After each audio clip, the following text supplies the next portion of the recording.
ಕೋಟ್ಯಾಂತರ ಜನರ ಆರಾಧ್ಯ ದೈವ ಮೈಲಾರಲಿಂಗೇಶ್ವರನ ದೈವವಾಣಿಗಾಗಿ ಇಡೀ ರಾಜ್ಯವೇ ಕಾದು ಕೂತಿತ್ತು. ಸಂಜೆ ಹೊತ್ತಲ್ಲಿ ಬಿಲ್ಲನ್ನ ಏರಿದ ಗೊರವಪ್ಪ ಕಾರ್ಣಿಕ ನುಡಿದಿದ್ದಾರೆ. ಗೊರವಪ್ಪನ ಭವಿಷ್ಯವಾಣಿ ಸಮೃದ್ಧಿಯ ಶುಭ ಸೂಚನೆ ನೀಡಿದೆ.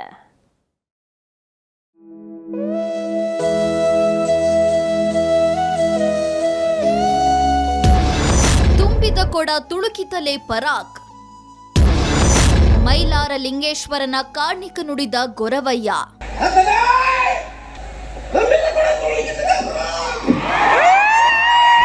ಕಿಕ್ಕಿರಿದು ಸೇರಿರುವ ಜನಸ್ತೋಮ, ಎಲ್ಲೆಲ್ಲೂ ಮೊಳಗಿರೋ ಡಮರುಗಳ ಸದ್ದು. ಮೆರವಣಿಗೆಯಲ್ಲಿ ಬರ್ತಿರುವ ಗೊರವಪ್ಪ ಬಿಲ್ಲನ್ನ ಏರಿ ಸದ್ದಲೆ ಎನ್ನುತ್ತಲೇ ಕಾರ್ಣಿಕ ನುಡಿದ ಗೊರವಯ್ಯ. ಈ ಎಲ್ಲಾ ದೃಶ್ಯಗಳು ಕಂಡುಬಂದಿದ್ದು ವಿಜಯನಗರ ಜಿಲ್ಲೆ ಹೂವಿನಹಡಗಲಿ ತಾಲೂಕಿನ ಮೈಲಾರದ ಐತಿಹಾಸಿಕ ಮೈಲಾರಲಿಂಗೇಶ್ವರ ಕಾರ್ಣಿಕೋತ್ಸವದಲ್ಲಿ. 100 ವರ್ಷಗಳ ಇತಿಹಾಸ ಹೊಂದಿರುವ ಮೈಲಾರಲಿಂಗನ ಕಾರ್ಣಿಕ ದೇಶದ ಭವಿಷ್ಯವಾಣಿ ಅಂತಾನೆ ಪ್ರಸಿದ್ಧ ಪಡೆದಿದೆ. ಪ್ರತಿ ವರ್ಷ ಭರತ ಹುಣ್ಣಿಮೆಯಾದ 3ನೇ ದಿನಕ್ಕೆ ವರ್ಷದ ದೈವವಾಣಿಯನ್ನ ನುಡಿಯಲಾಗುತ್ತೆ. ನಿನ್ನೆ ಇಳಿಸಂಜೆ ಹೊತ್ತಲ್ಲಿ ಗೊರವಯ್ಯ ಸ್ವಾಮಿ 15 ಅಡಿ ಎತ್ತರದ ಬಿಲ್ಲನ್ನೇರಿದ್ರು. ಗೊರವಯ್ಯ ಸದ್ದಲೆ ಎನ್ನುತ್ತಲೇ ಕಿಕ್ಕಿರಿದು ಸೇರಿದ ಜನ ಮೌನರಾದ್ರು. ರಾಮಪ್ಪ ಗೊರವಯ್ಯ ಸ್ವಾಮಿ ವರ್ಷದ ಭವಿಷ್ಯವಾಣಿ ನುಡಿದ್ರು.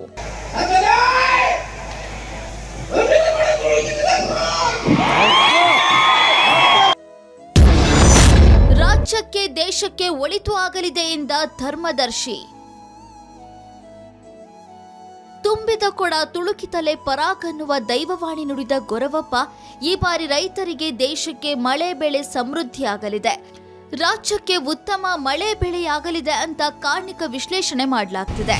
ಕಾರ್ಣಿಕದ ಗೋರಪ್ಪನವರ ನುಡಿಯ ಪ್ರಕಾರ ತುಂಬಿದ ಕೊಡ ತುಳುಕಿತಲೆ ಪರಾಕ್ ಎನ್ನುವ ರೀತಿ ಕಾರ್ಣಿಕ ಇದ್ದು, ಈ ಒಂದು ನಮ್ಮ ನಾಡು ನುಡಿ ಆಮೇಲೆ ಮಳೆ ಬೆಳೆ ರಾಜಕೀಯ ವಿಚಾರವಾಗಿ ಅತ್ಯದ್ಭುತವಾದಂಥ ಕಾಣಿಕೆಯನ್ನು ನಮ್ಮೆಲ್ಲ ಭಕ್ತ ಸಮೂಹಕ್ಕೆ ದಯಮಾಡಿಸಿದ್ದೆ.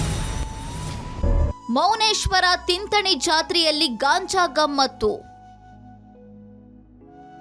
ಹಿಂದೂ ಮುಸ್ಲಿಮರ ಭಾವೈಕ್ಯತೆಯ ಪುಣ್ಯಕ್ಷೇತ್ರ ಯಾದಗಿರಿ ಜಿಲ್ಲೆಯ ಸುರಪುರ ತಾಲೂಕಿನ ತಿಂತಣಿ ಗ್ರಾಮ. ಈ ಗ್ರಾಮದಲ್ಲಿ ತಿಂತಣಿ ಮೌನೇಶ್ವರ ಜಾತ್ರೆ 5 ದಿನಗಳ ಕಾಲ ಅದ್ಧೂರಿಯಾಗಿ ನಡೆಯುತ್ತೆ. ಈ ಜಾತ್ರೆಯಲ್ಲಿ ವಿಶೇಷವಾಗಿ ಸಾಧು ಸಂತರ ಗಾಂಜಾ ಗಮ್ಮತ್ತು ಜೋರಾಗಿರುತ್ತೆ. ದೇಶದ ನಾನಾ ಭಾಗಗಳಿಂದ ಬರುವ ಸಾಧುಗಳು ಗಾಂಜಾ ನಶೆಯಲ್ಲಿ ತೇಲಾಡ್ತಾರೆ. ಗಾಂಜಾ ಏರಿಸಿದ್ರೆ ಕೈಲಾಸ ಪ್ರಾಪ್ತಿಯಾಗುತ್ತೆ ಅನ್ನುವ ನಂಬಿಕೆ ಸಾಧುಗಳದ್ದು. ಸಿದ್ಧ ಪತ್ರಿ ಮಾಡೋದ್ರಲ್ಲಿಂದ ತೀರ್ಥ ಪ್ರಸಾದ ಸಾಧುರು ಶರಣರು ತೀರ್ಥ ಪ್ರಸಾದ ಮಾಡೋದ್ರಲ್ಲಿಂದ ನಿಂತು ಕೈಲಾಸ ಕಾಣ್ತೈತೆ ಅನ್ನೋದು. ಜೀವಂತ ದೇವ್ರು ಯಾರಪ್ಪ ಅಂದ್ರೆ ಸಾಕ್ಷಾತ್ ಕ್ಯಾಮಿ ಸಾಧುರು ಸಂತರು. ಒಟ್ಟಾರೆ ಮೈಲಾರಲಿಂಗೇಶ್ವರನ ಕಾರ್ಣಿಕ ಕೇಳಿ ಲಕ್ಷಾಂತರ ಭಕ್ತರು ಪುನೀತರಾದ್ರು. ಇತ್ತ ತಿಂತಣಿ ಮೌನೇಶ್ವರ ಜಾತ್ರೆ ಮಹೋತ್ಸವವನ್ನ ಲಕ್ಷಾಂತರ ಭಕ್ತರು ಕಣ್ತುಂಬಿಕೊಂಡ್ರು. ಪವನ್ ಕುಮಾರ್ ಹಾವೇರಿ ಜೊತೆ ಪರಶುರಾಮ್ ಯಾದಗಿರಿ, ಏಷ್ಯಾನೆಟ್ ಸುವರ್ಣ ನ್ಯೂಸ್.